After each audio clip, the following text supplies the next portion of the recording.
Shalom Tiberias, puji Tuhan, selamat pagi. Kita berjumpa kembali dalam acara kesaksian mujizat di Gereja Tiberias Indonesia. Apa kabar saudara pagi hari ini? Doa saya kita semua dalam keadaan sehat, dalam damai serta sukacita dari Tuhan.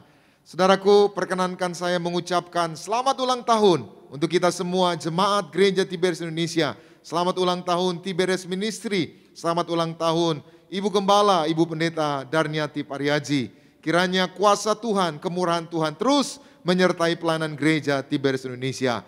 Saudaraku, hari ini kita akan menyaksikan, mendengarkan kesaksian mujizat dari pasangan suami istri yaitu Pak Yoakim Kristianus bersama Ibu Deborah Dewi Kristiana. Bagaimana anaknya divonis mati, divonis tidak bisa lagi terselamatkan, tapi melalui kuasa perjamuan kudus dan minyak urapan dan doa dari Gembala Martir Bapak Pendeta Dr. Yesef Aryaji, anaknya dibangkitkan dan sampai hari ini masih hidup, diberkati Tuhan. Langsung saja kita akan menyapa Pak Yoakim. Shalom Pak. Saya Yoakim Kristianus berterima kasih kepada Tuhan Yesus Kristus karena anak kami sudah diselamatkan. Jadi ceritanya begini, saya dan istri saya Deborah Dewi waktu itu tidak terpikir untuk punya anak lagi. Karena kandungan istri saya disebutkan sakit kista. Sehingga setelah dicek di suatu rumah sakit di Bilangan Kebonjeruk, di rumah sakit besar itu harus dioperasi. Sehingga nggak mungkin kan dia harus bisa punya anak. Sehingga perutnya agak besar, saya berpikir ini karena kistanya. Karena saya diemin, karena saya berpikir tunggu nanti sampai matang kistanya baru dioperasi. Dicek lagi kembali setelah 4 bulan, ternyata isinya istri saya hamil. Saya bingung juga ini gimana, udah 4 bulan baru ketahuan kalaunya hamil. Saya bilang ya udah bisa digugurin nggak? Saya tanyain gitu. Kata istri saya, udah kelihatan tangannya semuanya, jangan. Ya udah terus saya bilang gitu. Singkat kata, anak itu berjalanlah di angka 7 sampai 8 bulan. Nah, waktu 7-8 bulan terjadilah masalah air ketubannya sudah mulai pecah dan umurnya belum cukup sehingga harus segera dioperasi. Jadi lahir prematur 7 bulan. Dikarenakan prematur, ternyata dalam perjalanan di rumah sakit tersebut dokter waktu dioperasi ternyata anak ini sakitnya parah sekali, yaitu karena keracunan jamur, kemudian nafasnya juga tidak bagus, semuanya buruk semua. Akhirnya waktu lagi keluar pun tidak menangis dan saya lihat sendiri anak ini tidak nangis. Terus saya bilang, dokter bilang harus masuk NICU. Malam itu juga saya bilang ya sudah masuk aja NICU. Nah setelah masuk NICU, dokter bilang ini harus kasih obat ini obat itu. Ya udah silakan jalan dokter, ini udah yang paling rumah sakit terbaik menurut saya waktu itu. Nah NICU itu kan harganya juga sangat-sangat luar biasa harganya buat kami gitu loh. Sehingga saya berpikir waktu bulan pertama saya masih kuat, strong. Bulan 1,5 bulan saya mulai lemah. Lemahnya kenapa? Berapa biayanya? Terus yang kedua, saya bilang sama istri saya, udah ini bayi tidak usah dikasih obat lagi. Biarkan. Dokter nelpon saya, Pak Yoakim ini ada obat yang harus dimasukkan harganya sekian. Dok nggak usah lagi, biarkan aja udah. Dokternya itu nelpon istri saya, karena nggak sama saya didiemin. Nelpon istri saya, ini Bu bayinya gimana Bu, mau diterusin apa enggak, mau dikasih obat enggak? Istri saya bilang kasih yang terbaik. Aduh, buat saya berat bener duitnya sebenarnya. Oh jadi ibu mau tetap pertahankan, bapak justru nggak mau pertahankan gitu Pak ya? Betul. Oh ada fotonya, waktu di rumah sakit ada fotonya ya? Kita oh bisa baik, lihat. jadi banyak ini ya, banyak ini ya. Oh ini, ada lagi fotonya. Ini. Nah ini lagi gitu. di NICU di Oh gitu. Oh jadi 1,5 bulan. biayanya besar ya Pak ya? Besar. Dan selain itu juga kemungkinan selamatnya, kemungkinan sembuhnya sangat kecil sekali ya. Kecil. Boleh Ibu waktu melahirkan siapa, Daniel ini ya? Ya, waktu melahirkan Daniel lalu kondisinya seperti itu, gimana perasaan Ibu? Perasaan saya waktu itu dokter bilang vonis Daniel bahwa tak bisa disembuhkan dan divonis noho. Tapi kami selalu ingat dengan perjamuan kudus dan minyak urapan yang tidak pernah dirusakkan. Amin.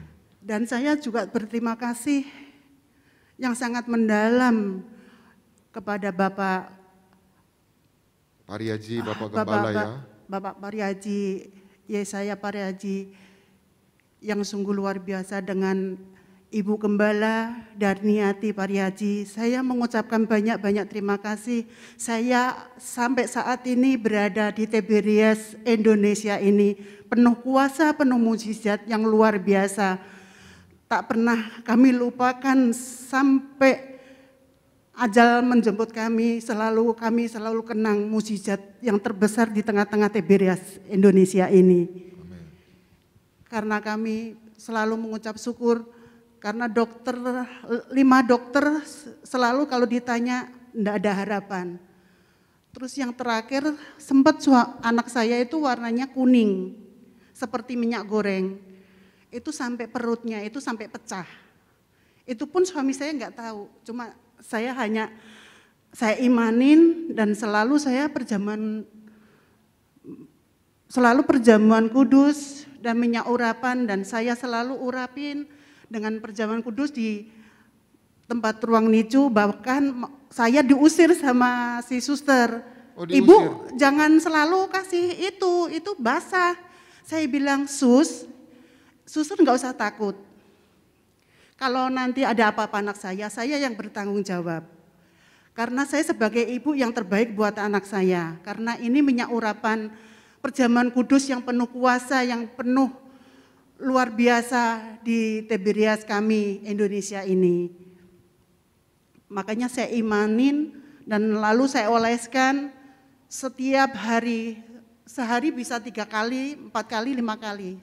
Seperti itu saya urapin ke anak saya, biarpun saya diusir sama suster, dilarang pun saya tetap kekeh, saya kasih ke bibirnya anak saya, di telinga, di dahi, di telapak kaki, itu semua saya balurin dengan minyak urapan.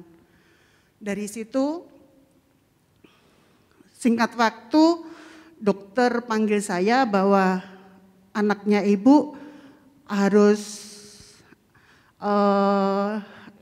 ganti darah untuk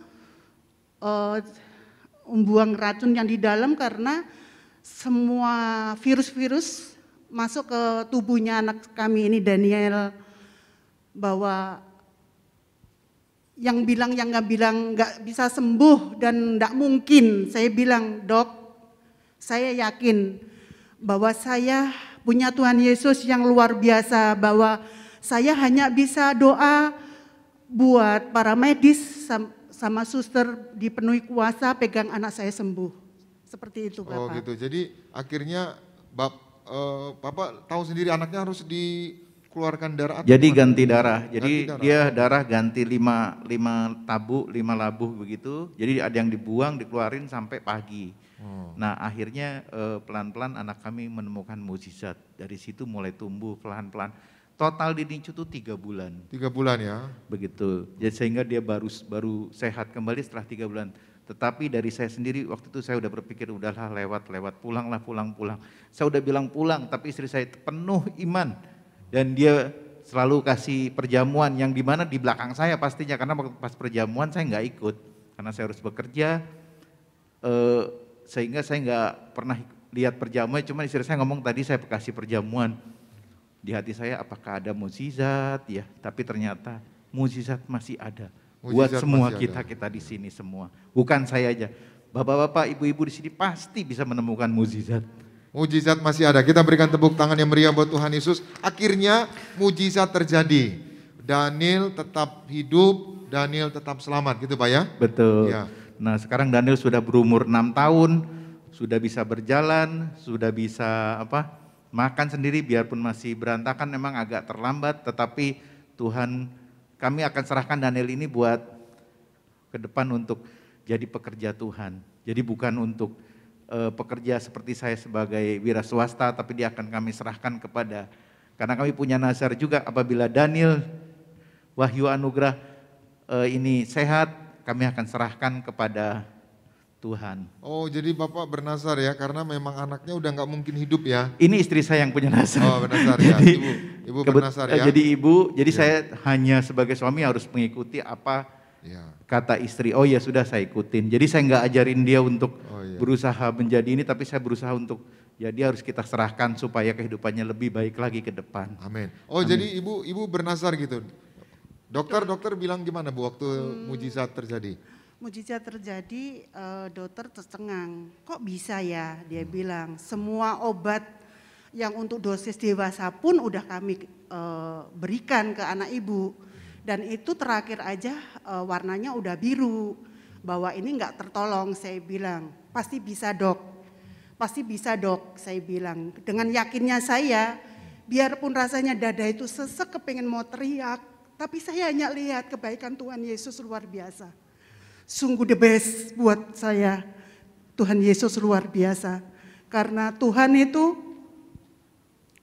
pasti beri cobaan, pasti akan menyelesaikan masalah tersebut. Asalkan kita tekun dengan perjamuan kudus dan minyak urapan yang tak pernah dirusakkan. Amin. Oh, jadi akhirnya saya dengar juga dokter-dokter menjadikan Daniel ini jadi contoh ya. Jadi Baik, kesaksian di rumah sakit ya Bu ya? Betul. Ya, boleh Ibu ceritakan? Bahkan sampai dokter buat panggil saya dan anak saya setelah umur 1 tahun kami diundang bahwa untuk ulang tahunnya Daniel disediakan di ruang aula di rumah sakit Kebonjeruk untuk kesaksian bahwa untuk yang sakit-sakit sama seperti Daniel itu, saya suruh beri arahan pakai apa, saya bilang saya hanya berdoa dan saya tekunin dan saya imanin setiap saya berdoa buat anak saya maupun di tengah-tengah rumah tangga kami maupun di perusahaan kami. Itu yang kami lakukan, dari situ keluar mujizat buat anak kami. Dan orang yang sakit sama seperti Daniel satu ruangan pun selalu panggil saya untuk bantu doa. Saya bilang, mau enggak saya kenalin dengan pendeta kami, seperti itu. Setelah itu, setiap lorong-lorong diberi fotonya Daniel, minta izin sama kami. Jadi di rumah sakit itu ada lorong-lorong, ada testimoni gitu ya.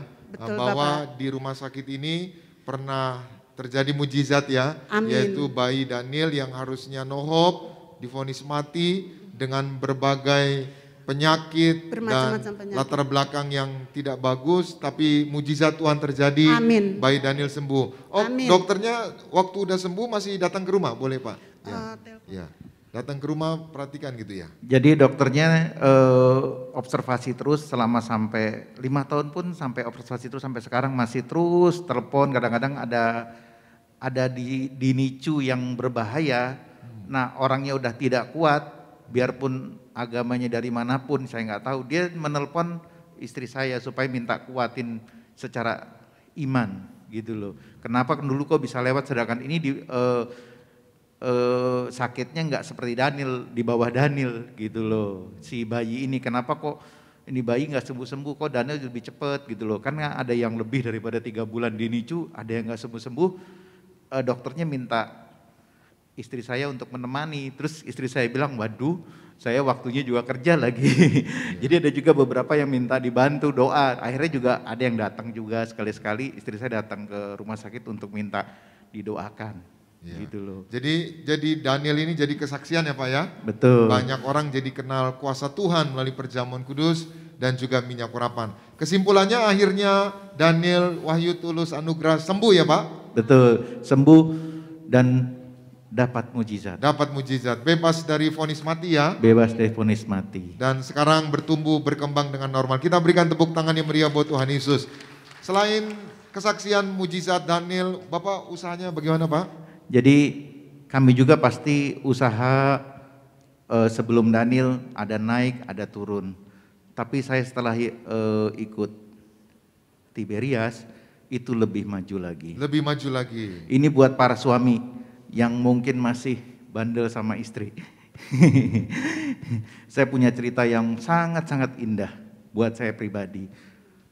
Jadi cerita di 2011-12 saya punya usaha satu lagi, di mana usaha tersebut ada anak buah saya bagian marketing. Tiba-tiba baru 1,5 tahun gitu loh. Dia tinggalin saya, ya usahanya kosong dong gitu loh. Nah terus saya bilang begini, ya sudah kalau gitu saya terus cari orang untuk ganti marketing ini kan. Nah tapi tidak ada, udah saya tunggu 3 bulan nggak ada. Nah kami tuh waktu itu baru ikut Tiberias, sebelumnya kami di agama Katolik gitu kan. Nah terus kata pendeta ngajarin saya, jangan lawan istri kamu, dengerin istri kamu. Terus saya dengerin kata-kata Pak Pendeta itu semuanya. Nah tidak lama kemudian istri saya mengajukan, bilang begini, udah saya aja yang kerja. Terus saya bilang, istri saya kan cuma lulusan S1, mana bisa dia kerja, ini perusahaan agak sedikit menengah, gimana mau kerja dia tuh. Tapi saya pikir gini, pendeta tuh bilang jangan lawan istri kamu. Akhirnya saya berikan, ya udah kamu kerja. Saya bilang itu gantiin anak buah saya. Singkat kata digantiin lah, pelan-pelan. Tetapi waktu lagi dia bilang mau kerja gantiin anak buah saya balik badan, mana bisa dia. Sembari saya balik badan. Tapi nggak lama kemudian, kira-kira sebulan kosong. 2 bulan mulai ada duitnya. 3 bulan mulai ada marketing, sampai 4 bulan kemudian ternyata istri saya lebih bagus dari marketing yang pertama kali. Ternyata lebih bagus ya. Betul. Dan proyeknya makin banyak gitu. Proyeknya makin banyak dan omsetnya 5 kali lipat dari marketing yang pertama kali kerja. 5 kali lipat dari 5 marketing. kali lipat. Kita berikan tepuk tangan yang meriah buat Tuhan Yesus. Nah terus, ini marketingnya ya? Ini marketing saya yang terbaik. Terus saya bilang, S1, kebetulan istri saya S1. S1 SD, SMP, S3, SMA. Jadi istri saya lulusan S1. Makanya saya bilang istri saya yang paling terbaik. Nah bagi para suami-suami yang masih galak sama istri, konseling sama saya. Sehingga dia bisa tahu. Dan masih banyak lagi. Suatu saat pernah ada proyek. Proyek itu nilainya di RAB cuma 300. Dia bikin penawaran 700. Saya bilang jangan, nanti kamu kemahalan gak jadi. Tapi saya ingat kata Pak Pendeta, istri jangan dilawan.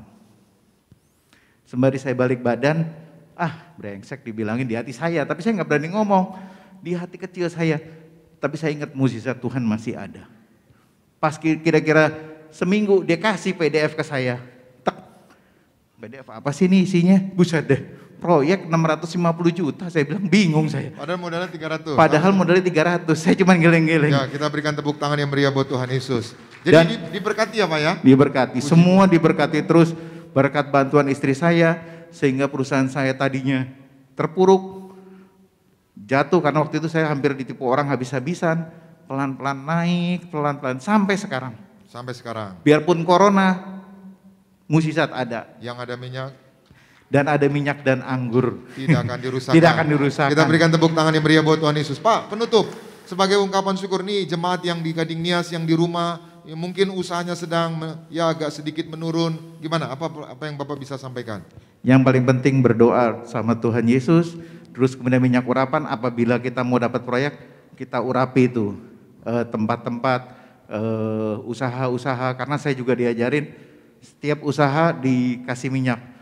Pernah suatu kali saya gemeter karena proyek itu besar terus tinggi di lantai 25. Kalau jatuh satu baut aja orang bisa mati.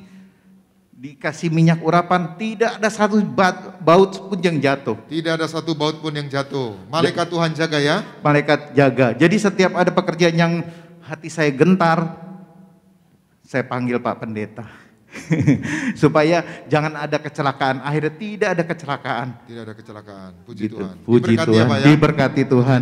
Ya baik Ibu, sebagai penutup apa yang Ibu bisa sampaikan? Kalau Daniel bisa sembuh, mungkin ada ibu-ibu yang anaknya sedang sakit, boleh Ibu sampaikan.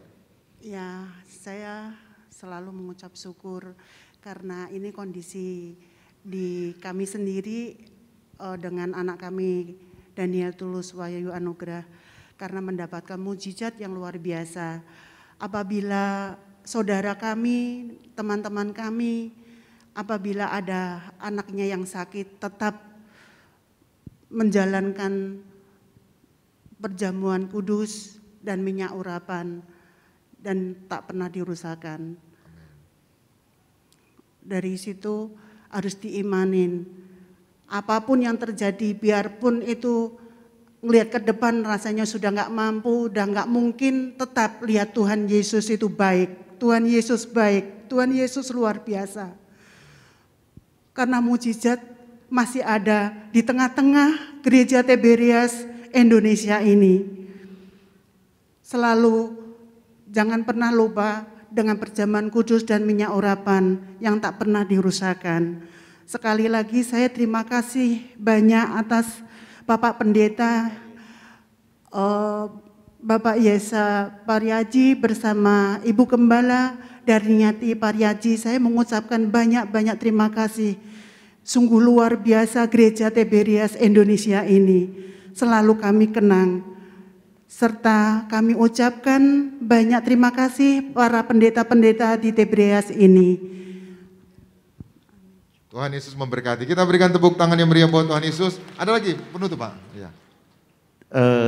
Saya terima kasih juga kepada Bapak Pendeta Yesaya Pariaji dan Ibu Daniati Pariaji yang sudah membantu iman saya.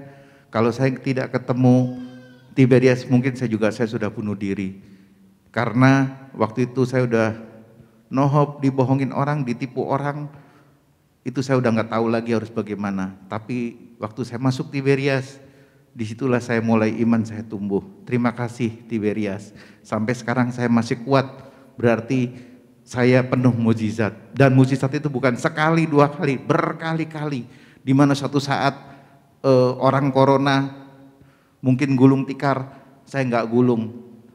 Tambah mesin, biarpun suatu saat hari Sabtu saya harus gajian, nggak ada uang, tiba-tiba ada yang kirim uang, tidak minjem, tapi klien bayar, ada yang lupa, kapan dia utang, tiba-tiba ngirim duit buat gajian. Jadi mujizat di Tiberias ada selalu, bukan sekali dua kali, kalau sekali buat saya itu kadang-kadang, kebetulan, tapi kalau kita nemuin sudah 2-3 kali lebih, itu bukan kebetulan. Sesuatu yang mujizat masih ada. Amin. Amin. Mujizat masih ada. Terima kasih Tiberias. Kita berikan tepuk tangan yang meriah buat Tuhan Yesus. Demikian kesaksian Pak Yoakim dan Ibu Deborah. Doa saya biarlah kesaksian ini menjadi berkat buat kita semua. Amin. Siapapun saudara yang menyaksikan kesaksian ini, bangkitkan iman saudara. Mujizat masih ada. Gereja Tiberias, gereja martir. Kita percaya kuasa Tuhan terus bekerja dalam gereja ini. Selamat pagi, Tuhan Yesus memberkati. Salam Tiberias. Kita berikan tepuk tangan yang meriah buat Tuhan Yesus. Baik, terima kasih Pak. Terima kasih Ibu. Ya.